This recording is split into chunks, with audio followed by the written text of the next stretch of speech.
Detroit. Yes. Go ahead. Good morning. Mr. Bergman,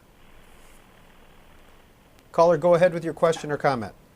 I'd like to refresh your memory. I believe that at one time in the Middle East, we supported the Shah in Iran. We supported Saddam, and in the Russian confrontation in Afghanistan, we supported Osama bin Laden. Now, for some reason or another, we have switched. We supported Saddam against Iran once the Shah was overthrown and Ayatollah took over. Can you comment to unravel this complexity that I'm seeing now? Well, look, I guess a couple of comments. First of all, relationships between countries are not like relationships between friends. I mean, these are marriages of convenience for one reason or another. Obviously, we did support the Shah of Iran. We did support Saddam to some degree during the 80s when he was fighting Iran.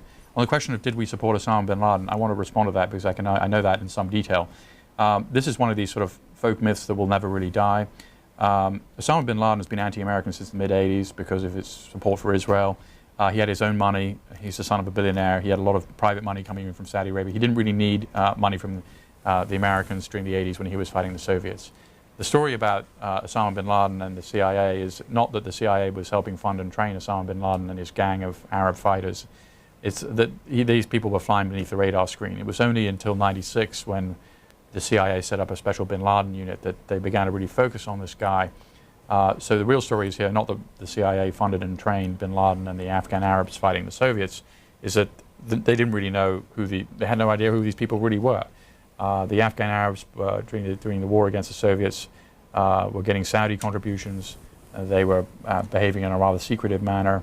And we know there's been a long laundry list of CIA problems, which there's no need to rehearse here, but funding or training Osama bin Laden is not one of them.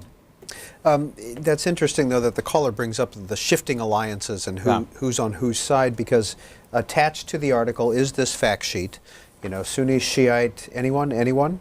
Robert Dreyfus and Dave Gilson compiled it. It's in the Mother Jones article.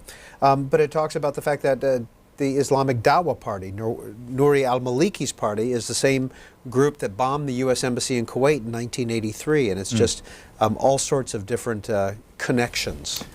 Yeah, well, I'm not here to defend U.S. government policy over the last 3 decades in the Middle East. Next call for Peter Bergen comes revenge.